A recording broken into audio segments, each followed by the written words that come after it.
Media. Mengizem Media.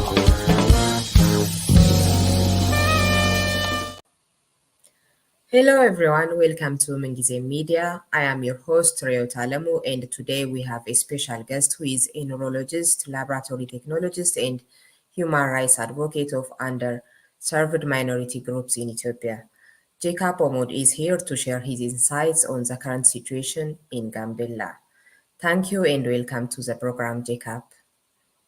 Yeah, thank you very much, Reeyot, for having me on the program. I really appreciate it. Thank you. Please tell us for our audiences about yourself and your projects more. For example, I know about your book projects. Please tell us. Yeah, so my name is Jekap Omod, as Reeyot said. I am currently living in Minnesota in the United States. One of the projects that I've been working on is the books for children in Gambella. This is something that I'm passionate about because when you look at the education in our country in general, and literacy-wise, is the rate is very low. So this project we started 2 years ago, where we work on bilingual children books.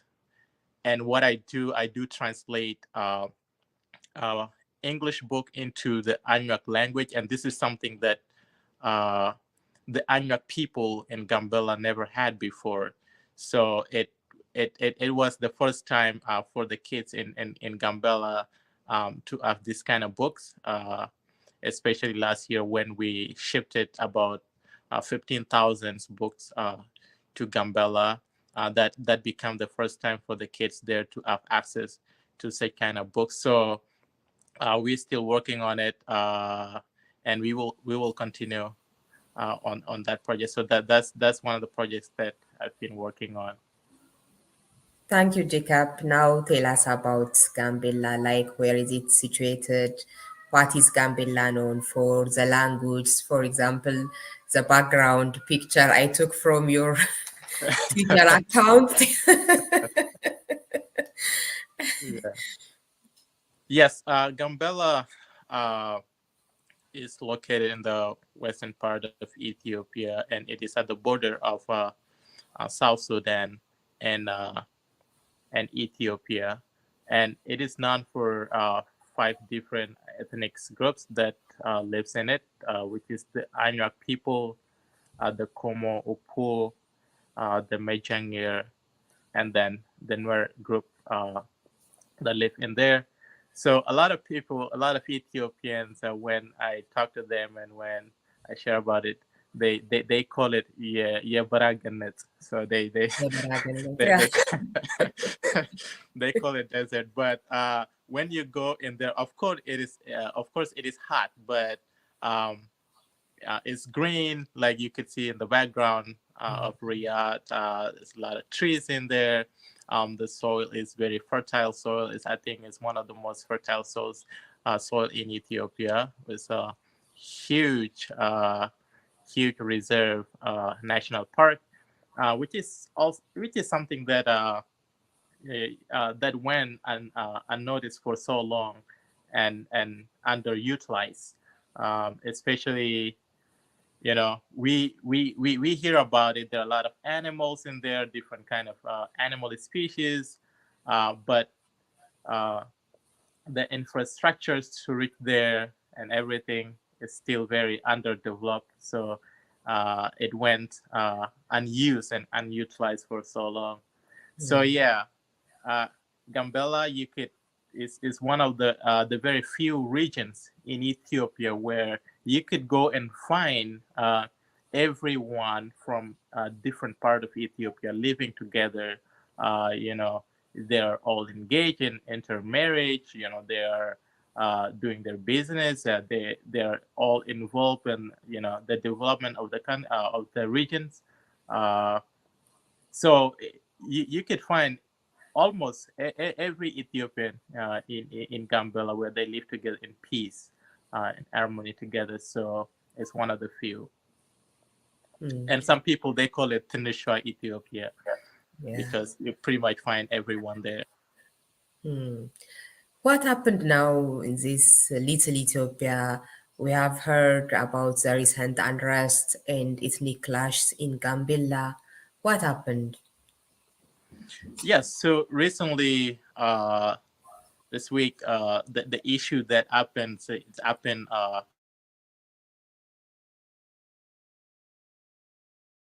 Tang Warada.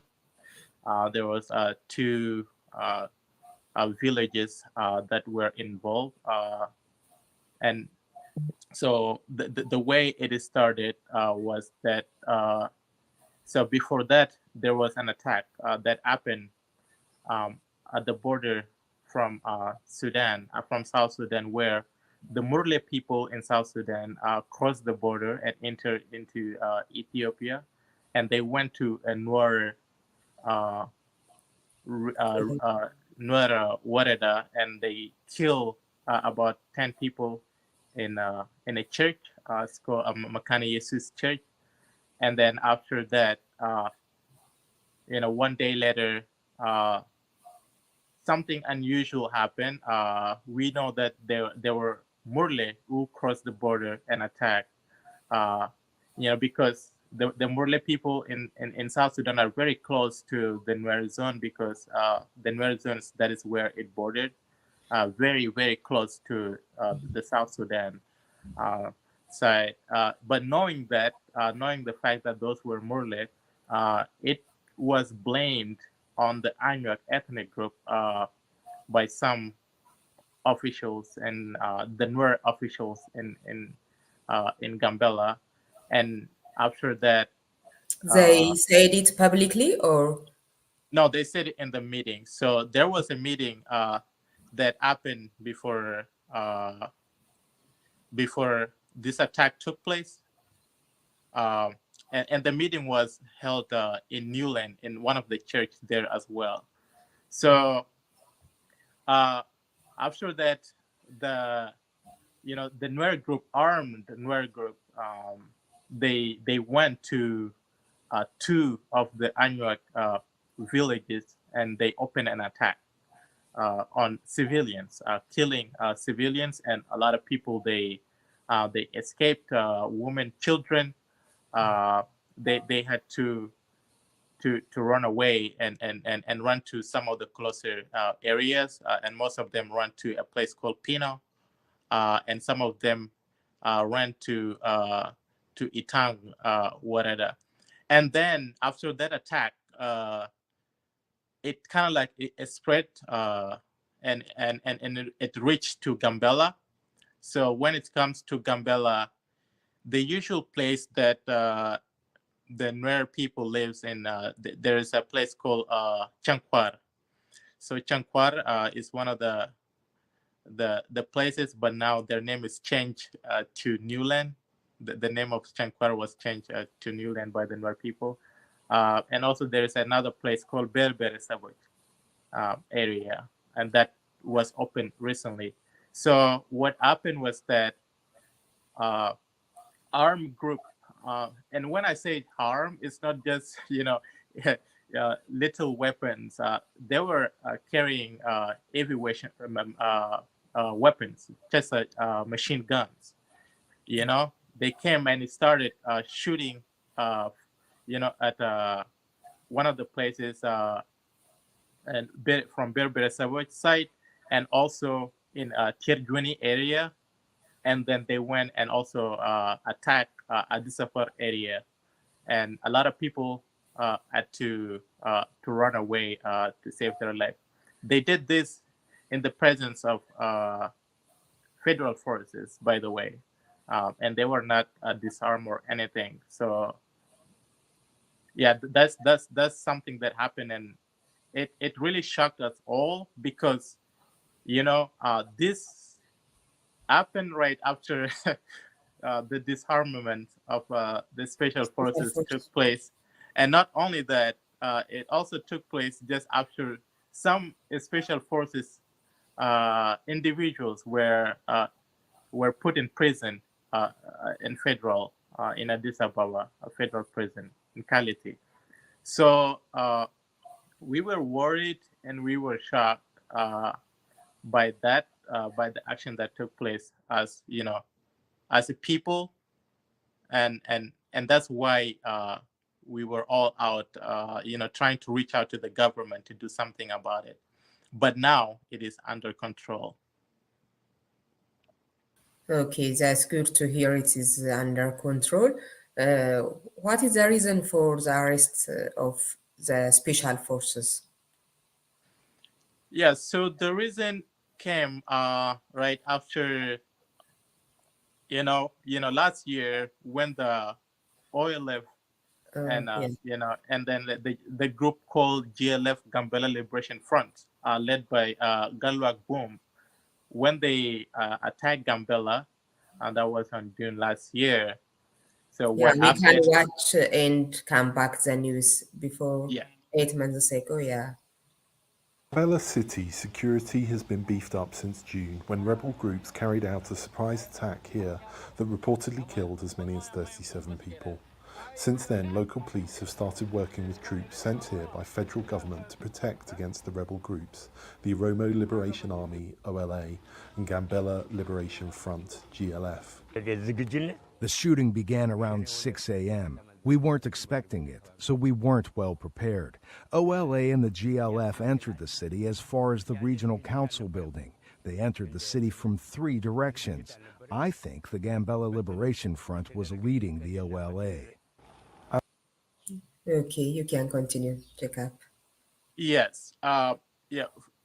Before going into it, I want to describe what the GLF is, because most of us, we know what the OLF is, the Oromo Liberation Army, and what they do. We all aware of that. But the GLF, Gambella Liberation Front, it was created right after Galwak Boom lost the election during the election that took place. So what this group does is they collaborated with the TPLF and OLF, during the last 2 years of war in the northern part of Ethiopia. And their main goal was to destabilize the regions, specifically Gambella. And as you could tell in the name, it says Gambella Liberation Front. And I'm not really sure who he was trying to liberate Gambella from. Was he trying to liberate Gambella from Ethiopia? I'm not sure what their goal was.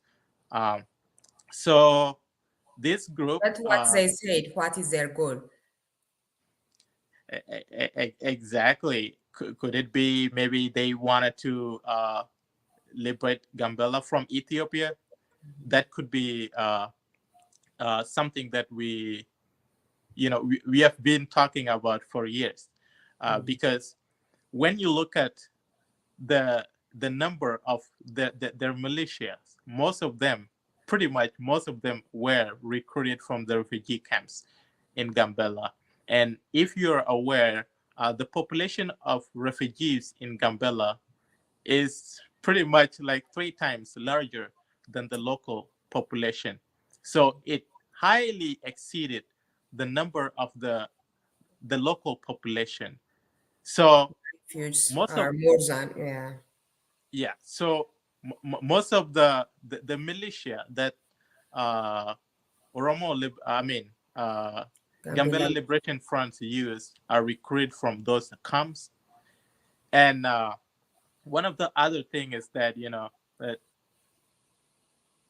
I don't know what they were promised by the TPLF, because we all know the goal of the TPLF when the war took place, was to divide Ethiopia, to take over Ethiopia again, and maybe to to cut themselves out. That could be one of the things. But this guy, he collaborated with the TPLF, not only with the TPLF, but he also collaborated with the foreign enemies of Ethiopia, such as Egypt. So this Galwak Boom, Paul, his uncle Twatpal So Tuatpal was very active during the Dirk government in Gambella. So Tuatpal was doing diplomacy while Galwak Boom was fighting against Ethiopia. And who was he doing diplomacy with? Egypt, in order to get the arms, weapons, and used against Ethiopia. So this is one of the main issue, and their main goal was to liberate Gambella. And we all know who was he trying to liberate Gambella from. So when they attacked Gambella on June, the OLF was led by the GLF group, and when they enter Gambella, like you see in the news here, the special forces were not well prepared. There were a lot of Gambella special forces, but the problem is they did not have enough weapons. Now, and it is also a sudden attack. Pardon me? Is it also a sudden attack? Yes. So when you look at the situation, what took place is that I'm not saying that that they did not have the the information that the government, the local government, they did have the information, but somehow they did not have enough weapons to defend the regions, which raised a lot of question. Because when you look at the security of Gambella, even pretty much, the people are the key areas where the Nuer group, which like, let us say, the leaders of the special forces was Nuer, right? And the leaders of the police commission was Nuer. I'm not saying that that there is evidence right now, but I am very sure that these people, if they are these two people who were, at their position at that time. By the way, one of the people now, Tulit, is in prison, and Mr. Nyariet or Reeyot was also in prison for that matter.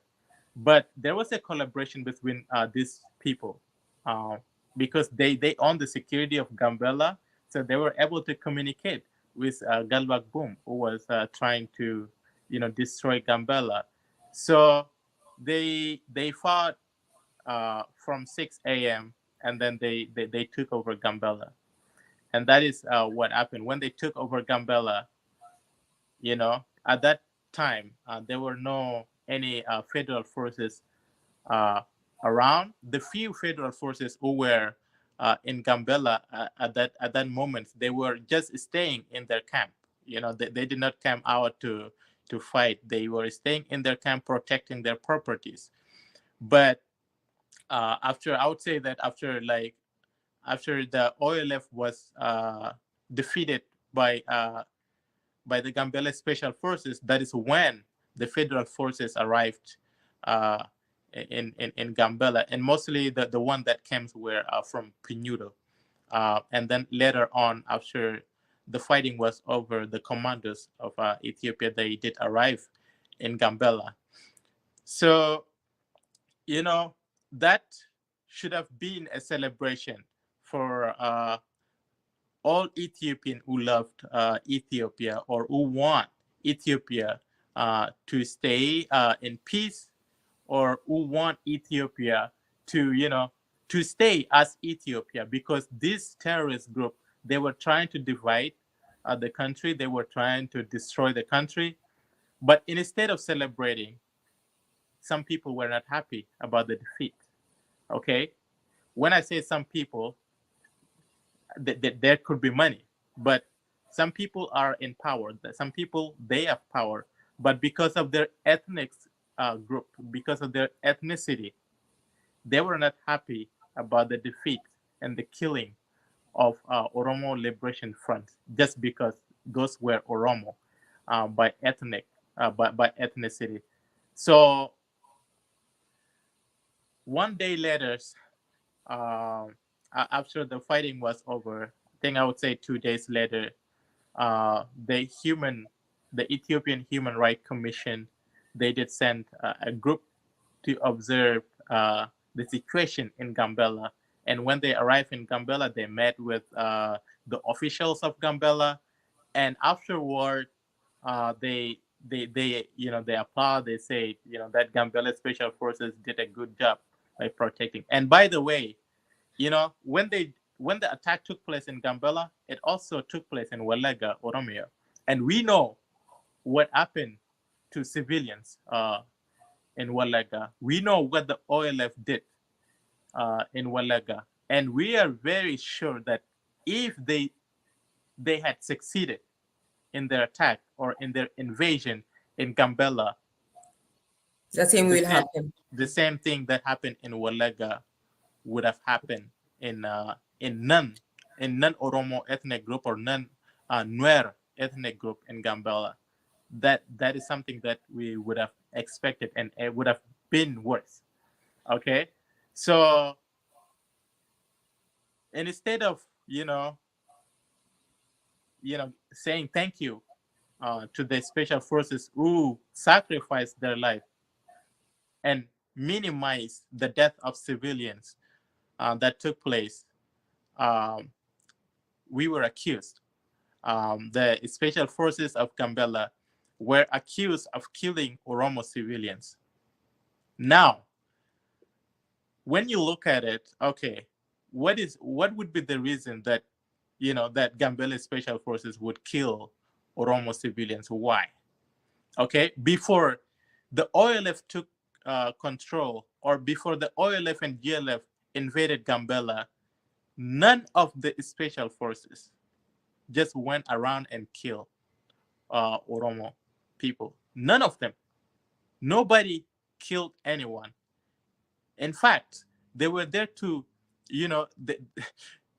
to protect everyone, to protect all residents of Gambella. And that's why they sacrificed their life. And during the attack, of course, there were civilians who died. There were even some civilians that, the Human Rights Commission, the Ethiopian Human Rights Commission, did not report. For instance, one of the civilians was a Canadian, a person who went to Gambella to visit his family and also to invest in this region. He was caught in the attack and he was killed. He never came back to his family here in Canada. Okay, but no one talked about it. People died, because of the Oromo Liberation Front attack. But all of those incidents were blamed on Gambella special forces.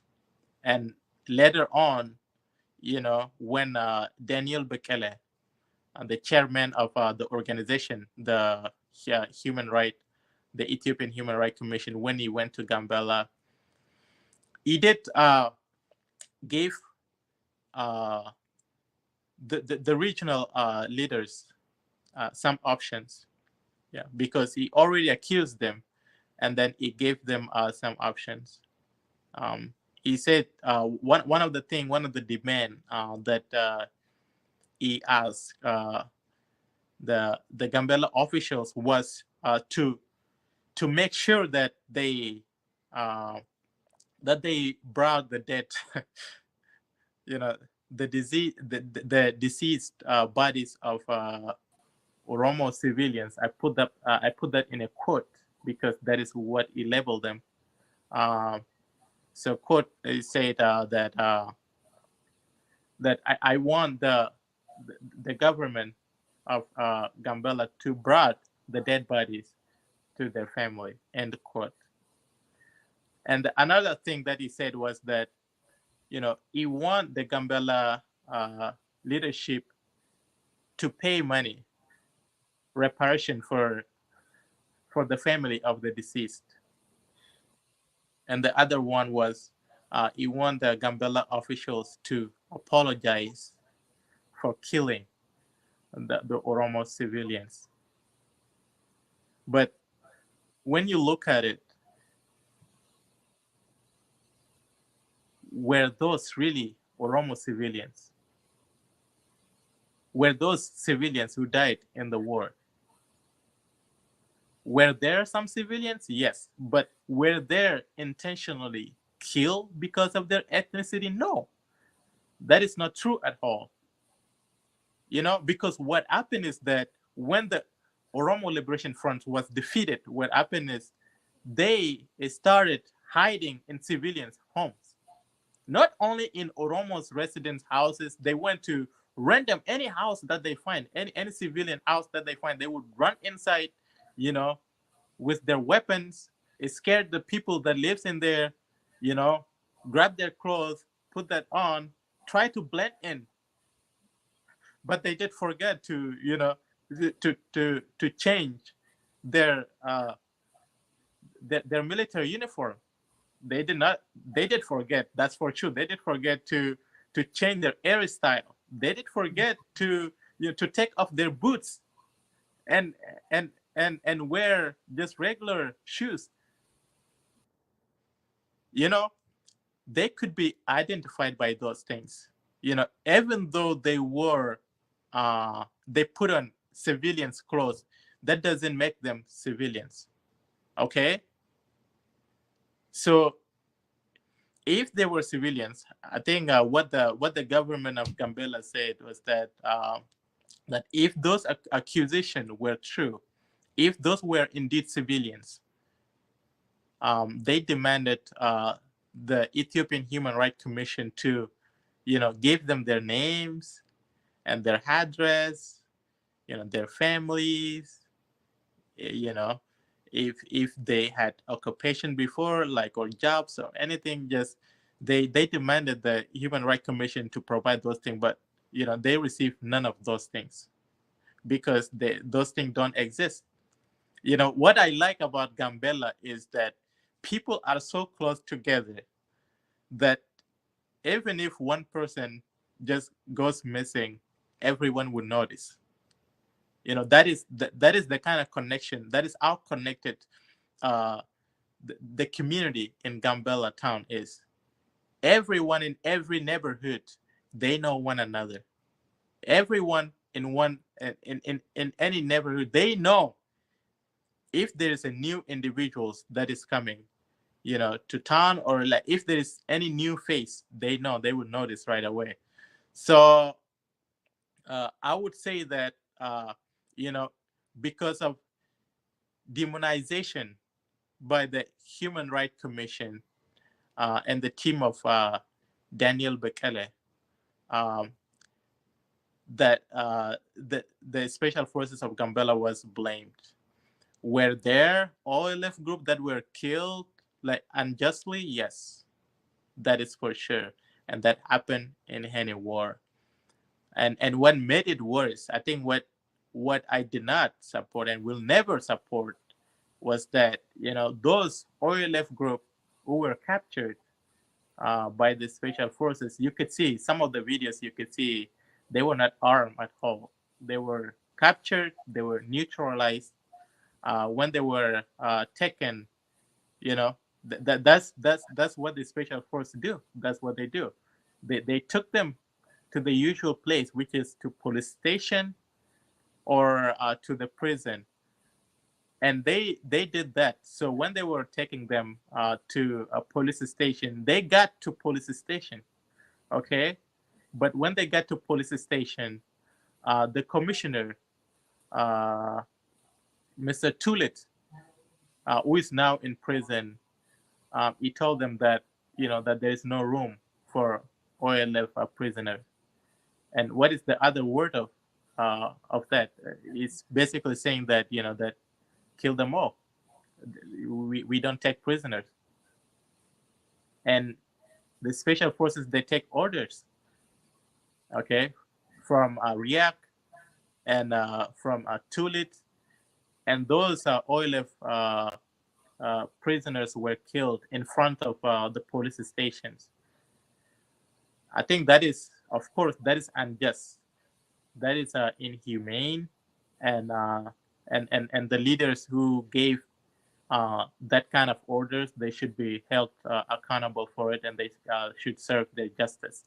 But labeling that all the special forces targeted Oromo civilians, which are not civilians, that is something that we will never support or agree of.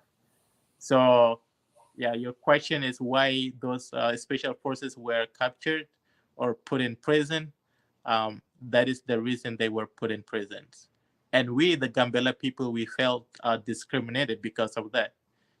Because what we did was the special forces, they were defending the regions. They were protecting all the civilians that lived in Gambella. But to make that a sort of, to level that in such a way, we felt really discriminated. And we felt like maybe these people, they just want us to be killed, like the people that were killed in Wallaga, without defending themselves.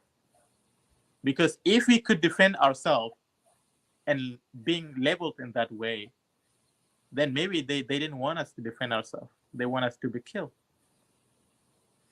Yeah, as you said, and also described by your article, I have read your recent article on the title Gambella's Quest for Attention, examining the recent attack and Human Rights Commission findings.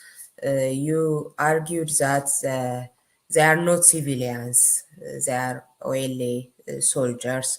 I have read also the 13-page report on the Commission's report, concluded at least 50 civilians were killed. I have seen also the gruesome videos, like you said, very inhuman act. As you described, the Gambella Special Forces, they defend the region, they defend the people from the attack from JLF and OLA, but also they did very inhuman things. And also, I see on the picture one woman before and after she was killed, they were dragged her like that. Therefore, I think civilians also were killed. What about that picture? Well, that main picture that you described, I don't know if you have seen the picture where the woman was wearing uniform before she changed into that dress. We do have those pictures. Of course, that woman was not civilian, but that the main point of showing that picture as if she was a civilian, that hurts us. Okay, there's a picture that before that woman was taking a selfie with one of the other one of her other comrades, and they were in the uniform before she changed into that. There are so many occasions of that. There are people who were, some of them were wearing even like a civilian's clothes on the top and uniform in the bottom, and those people also were labeled as civilians. And we have seen those kind of videos as well. We have seen people who were killed, especially in front of the police stations. But what is the goal of that? I feel we the Gambella people, we feel like labeling those people as civilians was not to just calm the situation. No, it was to make the situation worse, which is to anger the other ethnic group there that the Human Rights Commission labeled as victims, to anger them and spread the chaos in the region. Yes, we saw the picture of that woman who was is it the woman that was in a red something dress?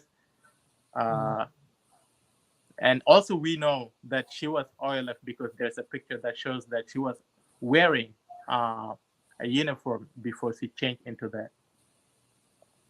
Okay. If there is somebody that wants to describe another side of the story, the media is open. By the way, I I have also asked the Ethiopian Human Rights Commission. They said it is a complete lie and fabrication of false narratives. I don't think it is like that, but also I have reservations. For example, like the woman, some pictures, but it is open for all of Yeah, them. we could provide you with that picture as well when she was in the uniform. And one other things that we did,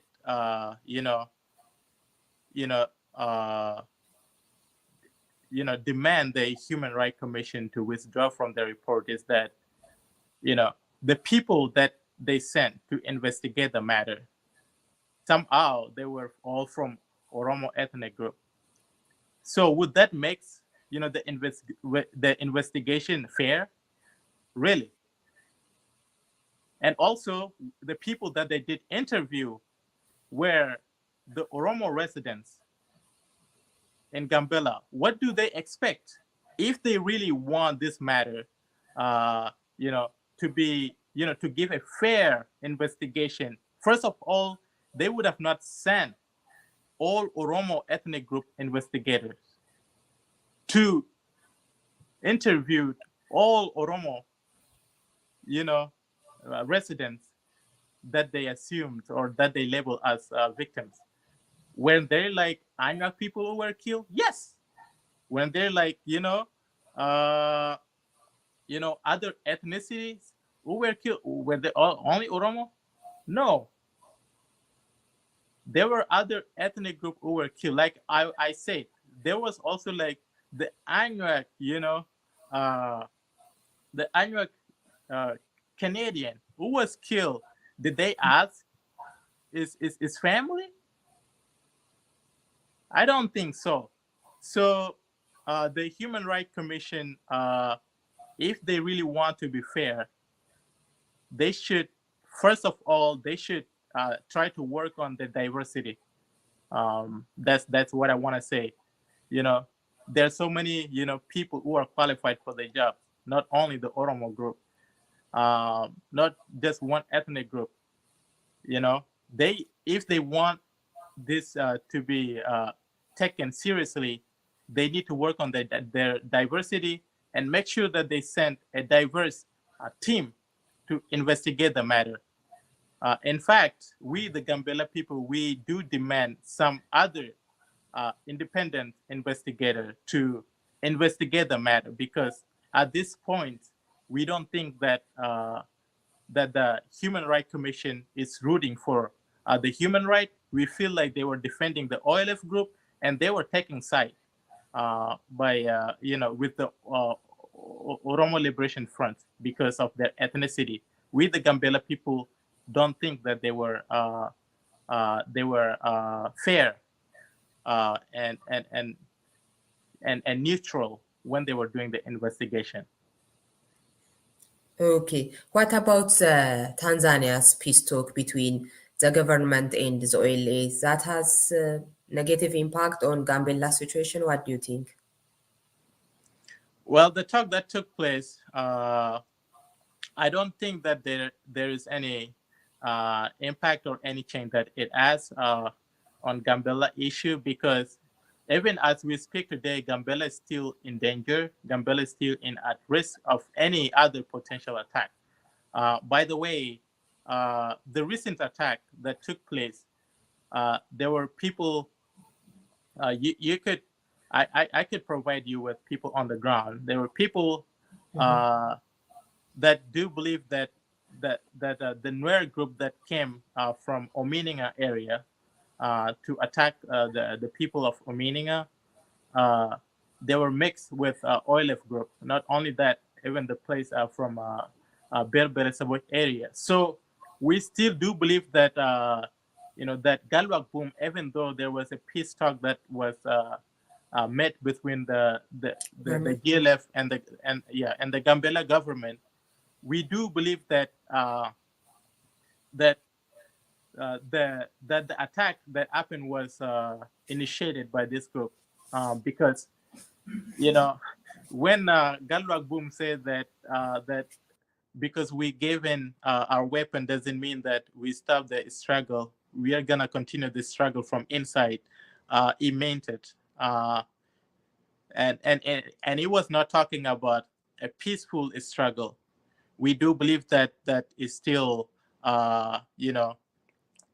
involved in the recent attack that took place, because uh, the, yeah, before he came to Gambella, he claimed himself to have over 1,000 militias. But the people who gave their weapons and the people that they came in with was almost, is it 100 or less Yeah, than I 100? see in the picture. Yeah. and they're pretty much kids, children. Really, who are they trying to fool?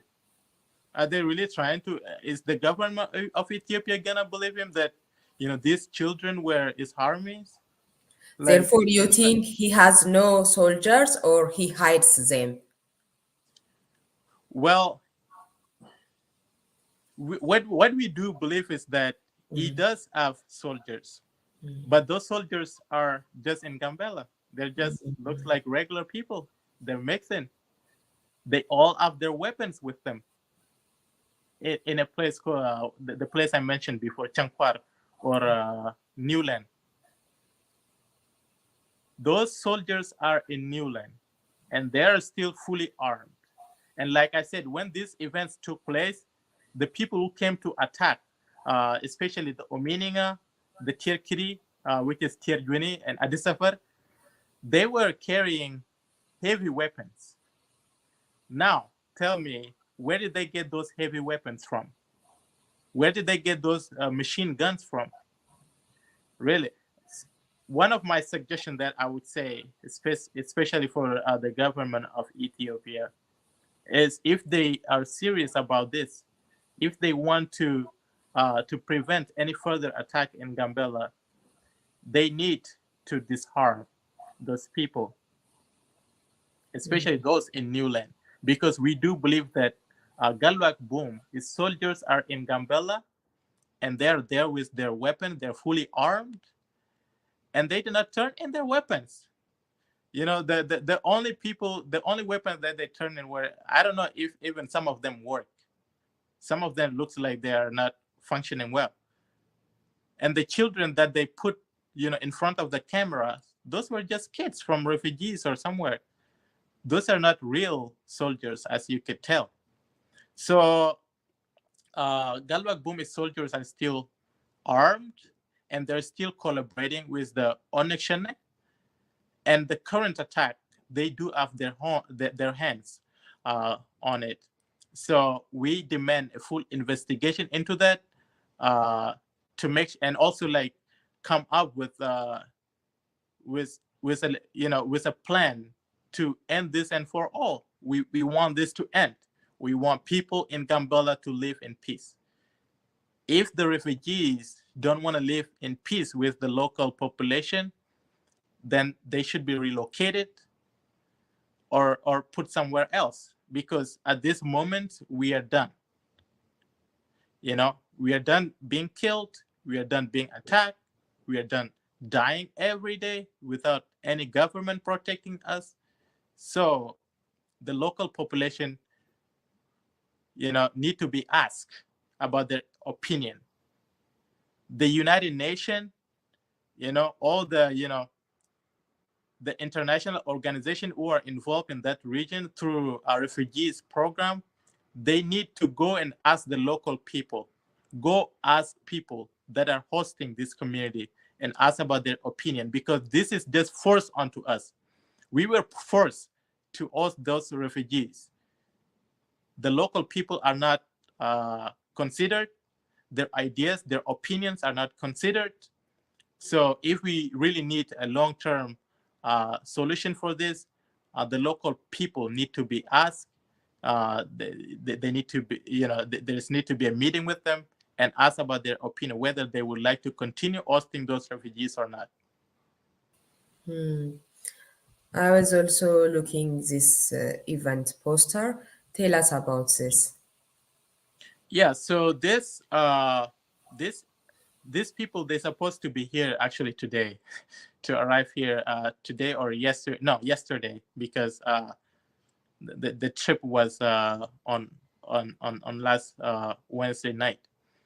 So as you can see here, it says that it is a fundraising event, and what they did is they invited some officials from Gambella, including the deputy president, the vice president of Gambella, and some Nuer officials and some two Anuak officials to come here for these events.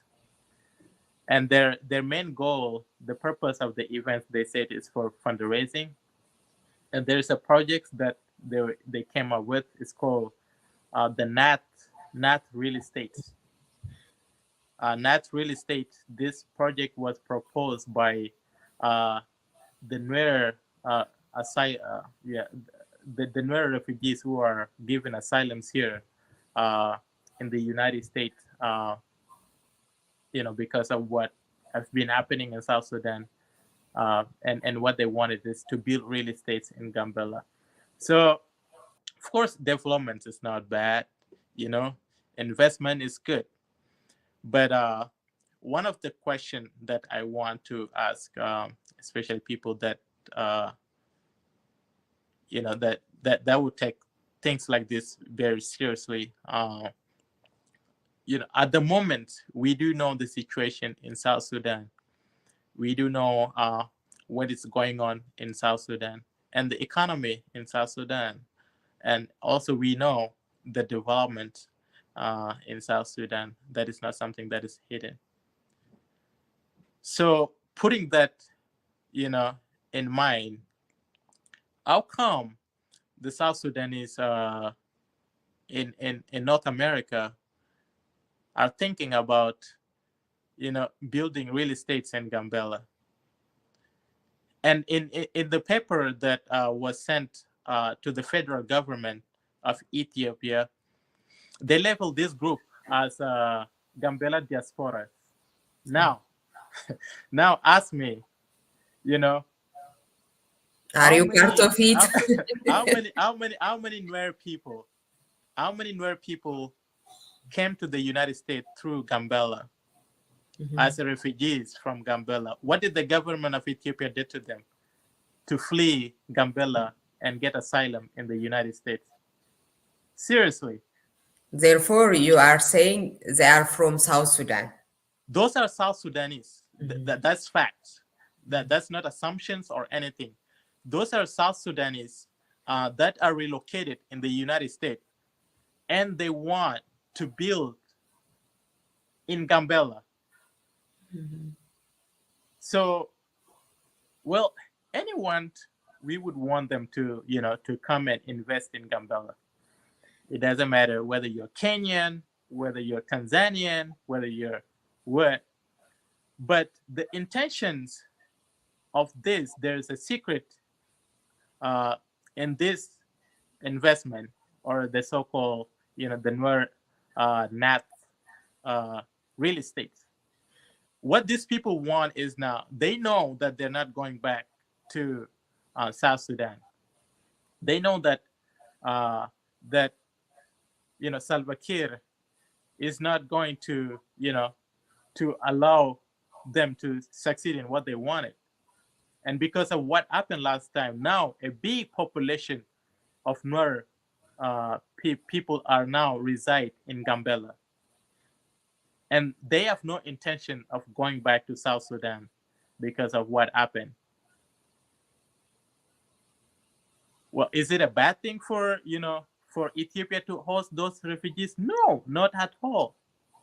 Any country should, care about, those suffering children, women, those who are fleeing war, and protect them. But if the refugees are coming with their weapons and they're fully armed, okay? If the refugees are coming in and they are fully armed and they keep their weapons in the refugee camps, not only that, if the refugees have intention of killing the host community and take over their land and make it their country, then that is where we are gonna see a problem or get a problem. Okay, and that is the case that is happening in here. The Gambella are not against the refugees, but we are against these plans of killing the indigenous people and then taking over their land. That is what we are against of. And one of the other secret, I don't know if you've seen one of the picture I also shared where they have this map which Yeah. shows Gambella as part of their new nation. These are the things that we have been talking about for so long, especially the Gambella people, but nobody listened to us. The Gambella, for the regional, leadership, that's pretty much them. The federal government doesn't listen to us, but so today I don't know the date of today from the top of my head, May 26th, May 26, 2023. We are talking. If there's no any action taken by the government of Ethiopia in the next 50 years or 30 years or so, people will understand what I'm talking about right now. Because these people, they have no intention of going back. Even if there's peace now in South Sudan, the refugees will not go back. And their population is already larger, triple than the local population. And now they're thinking of building real estates and homes and everything in Gambella. Do you really have intent? Yeah. Do we really think that they will go back? No, they are there to stay. And not only that, they are there to replace the local population. And that is what we will always fight about to prevent, because it is against the international law. The international law accepts refugees to be protected, to be cared for, but it doesn't state that the refugees should kill the local population and take over their land and their resources. That is evil plan. That is something that we will not accept. Yeah, those people, they planned to come here to the States and for this specific project. But thanks to the security of Ethiopia, I think this is something that one thing that I would appreciate about what they did by preventing these people from coming. So when they were already trying they already passed the security, by the way. Some of them already passed the security, and they were waiting to abort the plan and come to the state when they were denied from leaving. So right now they're denied. Their traveling was canceled because there is a very evil plan that is behind this. But if Ethiopia really care about the local population in Gambella, if they really care about these people, and if they really consider these people as their citizens, they should think twice, because the refugees in Gambella is not like any other normal refugees in different areas. They have different intention because there is a small Nuer that lived in Gambella for a while now. Now they think they're all Ethiopian. Even if they come from South Sudan yesterday, when they get to Gambella, they will go to the Nuer areas and they will get birth certificate. They will get like Ethiopian ID, like local Gambella ID. Even if some of them even have like 2 passports. So this is something that that Ethiopian government should look into, and they should be against like this people having two identities. In one side they switch to be South Sudanese, and the other side they switch to be Ethiopian. Even when you go to Newland right now, sometimes you can see some places they have the South Sudanese flags in it already. when it is Christmas, they do celebrate, which is okay. That's fine. We are okay with that. But they have two faces, and this is what makes it really hard, because they speak the same language, so you don't know which one is who, you know, and most of them, they have two ID card, like South Sudanese ID card and Gambella ID card, two birth certificate, South Sudanese birth certificate and Gambella birth certificate. So even those in the officials, those in the government as well, those who are working in the government, some of them, they were sponsored by the refugee. Some of them are still receiving, assistance from the refugee program. And also they are officials. And they're officials of Gambella. They work for Gambella and they work for Ethiopian. They're Ethiopian as well. Yeah. I think the map you mentioned is this. Yes, that's the map I didn't mention. As you can see very clearly, Gambella is a part of the future Nath nation, because this Nath nation that they're planning to build, because now they have no hope in South Sudan. They have no hope in Salva Kiir. So what they wanted to do is to cut themselves out of South Sudan and create their own Nuer nation, which is also Nath nation. And as you could see in the map, Gambella is one of the states in the Nath nation, because now they consider it as part of South Sudan anyway, because by population wise, they're the majority. And when you come to the government, inside the government, they're the majorities.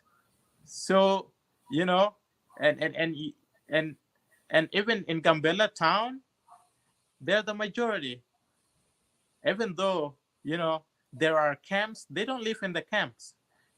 They live among the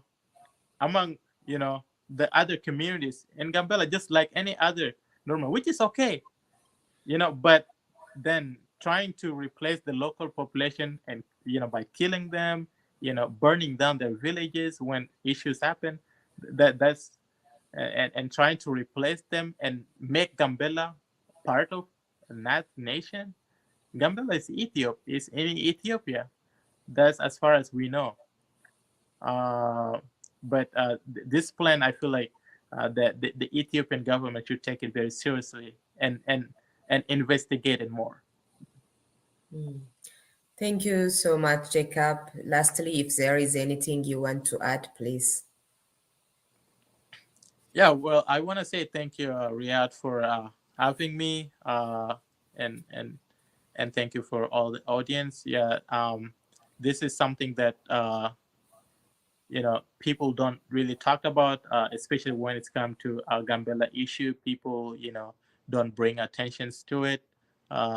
When there are issues that happening in Gambella, they always label it as oh, it is just an ethnic conflicts between the Anuak and Nuer. Oh, this has been happening for a long time. While this is not an ethnic conflict, this is a conflict between some people who are trying to wipe out one ethnic group and take over their lands, even though they came as refugees. These people have been, the Anuak people are fighting for their existence. They want to exist as people. One ethnic group is fighting for their existence, and one ethnic group is fighting for taking over. That is what makes it different. It's like inviting someone, taking care of them, but then they turn against you and stab you in the back.